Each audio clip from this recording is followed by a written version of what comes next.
Nais nyo ba malaman tungkol sa uwan ng Kristo? Ito ba ay tumutukoy yun sa babalik na Panginoon bilang katawan tao? O tumutukoy yun sa mga taong gumagawa ng tanda ang kababalagan at himala? Ito ang tunghayin natin sa video na ito.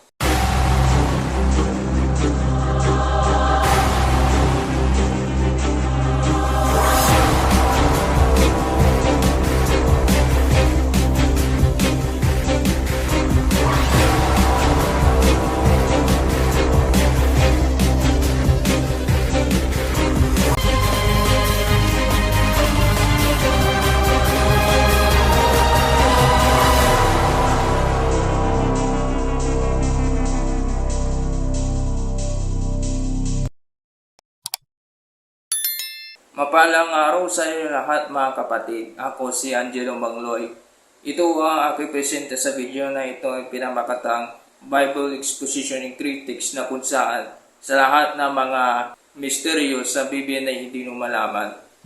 Bago ito upisa sa video na ito, please subscribe and notification bell para sa updates. Tara na, simulan natin ito. Ang tugayan natin ito sa video na ito ay ano ang tunay na kahulugan tungkol sa huwad ng Kristo, na kung saan na tumutukoy ba yun sa babalik na Panginoon o tungkol naman sa tanda ng kababalahan. Alam niyo po mga kapatid, hindi nakaunawa ng ilang mga Kristiyano tungkol sa huwad ng Kristo, na kung saan na nagsasabi na kapag tumating na ang Panginoong Isus pero hindi nakasakay sa puting ulap ay huwad ng Kristo. Dahil sa hindi umano naniniwala sila sa alumang mga supernatural na bagay o mga bagay na dapat nila na mga himala sa mga tao. Gaya nangyari iyon sa ministro ni Joey Davis na kung saan na ginagawa iyon tuwing crusade sa mapapanggaling na mga may sakit, mapapalayas na mga demonyo at ipamamalas niya ng tanda ang kababalahan. Ganoon din naman sa propesiya na kanyang pinapahayag para nilangin sa mga tao. Ito ay ikilala ng mga Kristiyano noon. Noong kapalo na biyaya, nagkatawang tao ang Panginoong Isus upang ipahayag ang kanyang salita at ipamamalas ang kanyang tandang at kababalahan para sa mga tao, at nabibigay rin sa mga 5,000 o 4,000 na pagkain mula sa biyaya na mula sa Diyos, para nabibigay rin na kasiyan sila. Pero ang nakikita ng Panginoong Isus matapos ang kanyang napapakita ng kanyang tanda kababalahan, himala, pinupuri ng mga tao.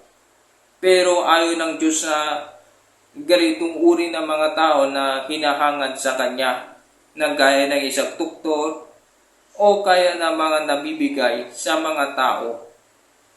Yan dahil lang kung bakit ayaw ng Diyos na hinahangaan o pinupurian ng mga tao sa kanya dahil lang sa tanda, kababalahan at himala. Ngayon, sa kapanahon ngayon ng mga huling araw, nang nakatuwang taong uli na Panginoong Isus bilang makapangyarihang Diyos upang ipahayag ang kanyang salita at ipamamalas rin ang kanyang gawain ng panghatol upang ilantad sa mga tao at alisin ang tiwaling disposisyon at gawing dalisay ang isang tao. Hindi hayaan ng makapangyarihan Diyos ang tanda kababalahan. Kayo pa man, sa tingin nyo ba mga kapatid, kapag tumating na ang Panginoong Isus bilang makapangyarihang Diyos, bilang nakatuwang tao ay huwad na Kristo? Sa tingin ko hindi po. Para sa kanila, oo. Para sa kanila, ang hinahangad nila kapag babalik raw ng Panginoon ay nakasakay sa puting ulap at nararapture sila na ang kasing literal na ang inaangat sila patungo sa langit mula sa lupa. Kaya hindi na paniwalaan na ang Panginoong Hesus ay nabalik ng Panginoon bilang katawan tao, kundi kapag tumating na siya ay aagawin patungo sa langit at sasalubungin ang Panginoong Hesus sa langit.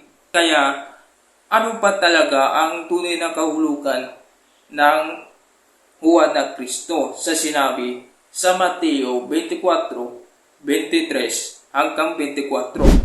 Babasahin natin sa versikulo yun sa Mateo 24:23 hanggang 24. Sabi ng Panginoong Hesus, "At kung may sinumang magsabi sa inyo, basta ninyo, narito ang Kristo o nariyan siya, huwag ninyong paniwalaan. Sapagkat nilitaw ang mga bula ang Kristo at ang mga bula ang propeta, at mapapakita ng mga tagkila-tanda at ang mga kababalaghan, alapat ililigaw, kumaari pati na rin ang mga hinirang." Sa versikulo na ito, versikulo 23, na kung saan na kapag nanariyan ang Kristo ay huwag na paniwalaan. Bakit silabi nyo na Panginoong Hesus na mga bagay na ganyan? Sapagkat dahil lang sa hindi umano ng gumagawa ng tanda ang kababalaghan sa mga tao upang malaman na lahat ng mga tao ang kanilang ginagawa ng ipamamalas ay mula raw sa Panginoong Hesus ang ganyang ginagawa. Kaya hinahangaan at sinasamba ang isang tao yun gaya ng nangyari yun sa ministro ni Joey Teves. Hindi siya yun ang may nagagawa yun, kundi yung iba pa mga pastoral elder ang merong ganoong ipamamalas ang kanilang tandaan kababalakhan para maniwala sa mga tao. Ang mga isang tao na yun ay isang tao ng Diyos.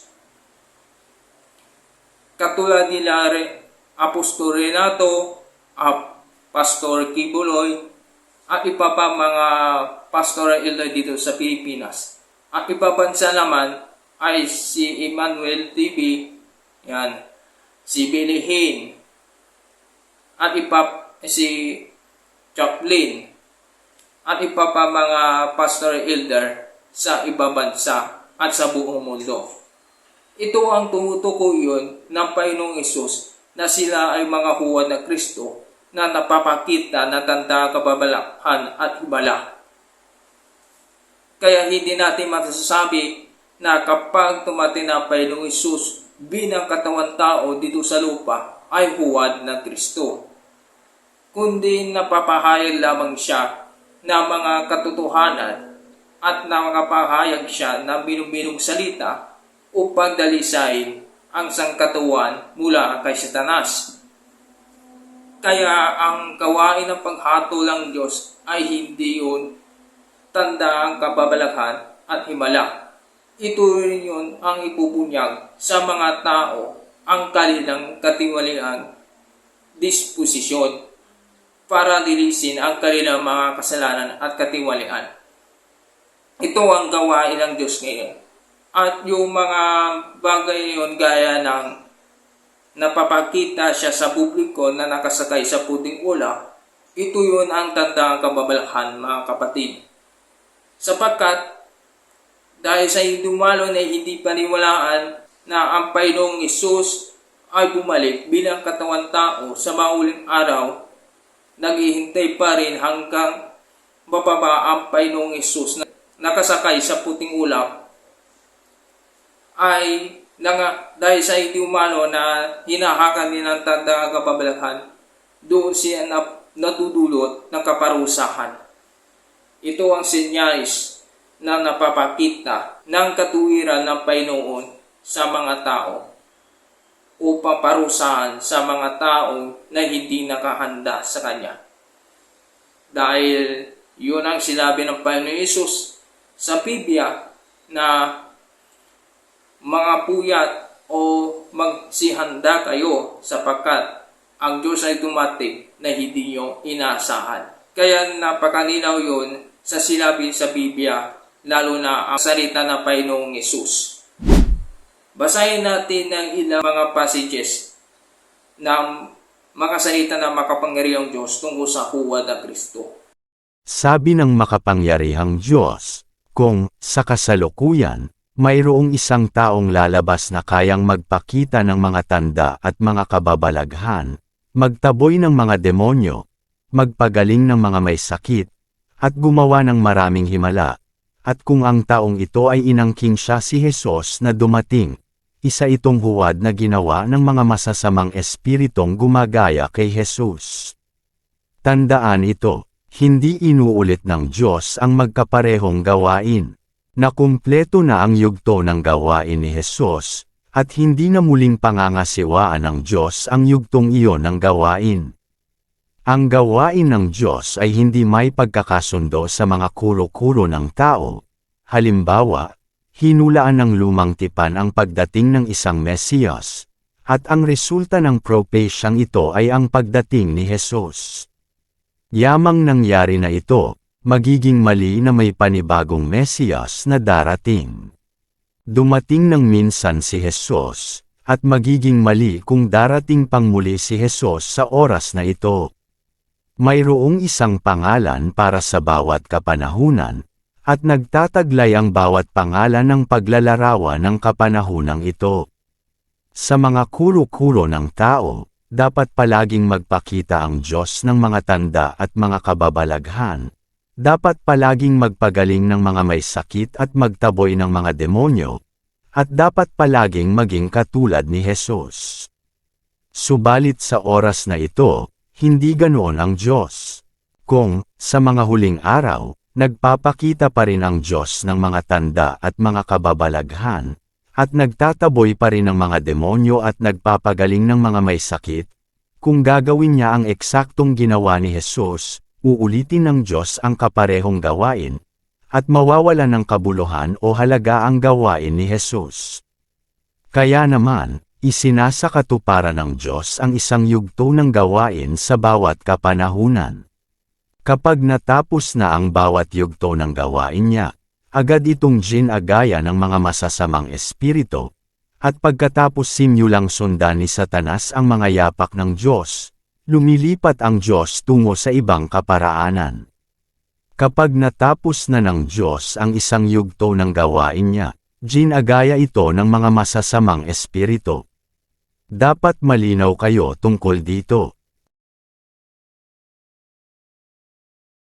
Base po sa salita ng makapangyarihang Diyos na kung saan na napapamalas ng huwad ng Kristo, hindi uulit ng Diyos ang ganitong uri ng pangyayari noong siya ay kapanahunan ng biyaya, lalo na ang ginagawa ng Panginoong Hesus noon.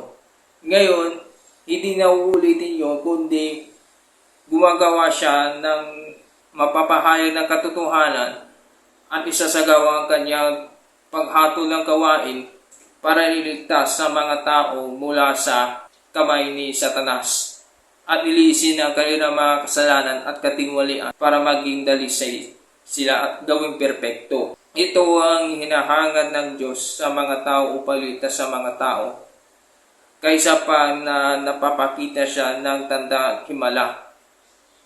Kaya nga, ang mga tao iyon na nagsasabi na andyan na si Kristo dahil gumawa siya ng himala. Ito ay napapakita iyon ng huwad ng Kristo, mga kapatid. Kaya, tangi si Kristo ang tao ng Diyos. Hindi tayo po, mga kapatid. Dahil sa hindi umano na napapakita ng himala at kababalhan, maraming tao ang nakahangad iyon kaysa sa mga wala at ang mga practical na gawain ay binibigay ng Diyos. Kaya hindi siya pumarito upang gumawa ng tanda ng kababalaghan, kundi napapahayag rin siya ng salita ng Diyos upang iligtas ang mga tao dito sa mundo mula kay Satanas. Ito ang plano ng Diyos para na matalo si Satanas sa huling kapanahunan.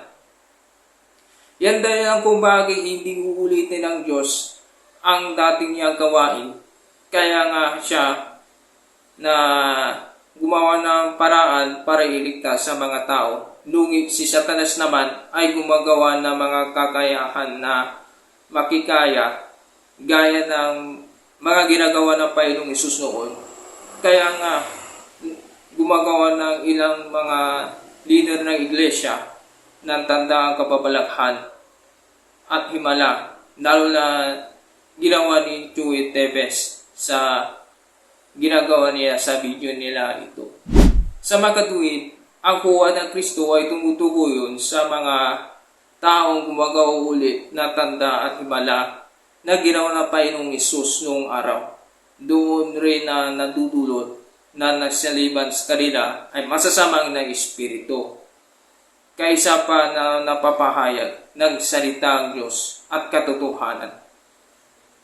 Sana maintindihan mo ito at tangkapin ninyo ang mga sinasabi ko sa inyo. Doon ninyo malalaman ang katotohanan tungkol sa huwad ng Kristo.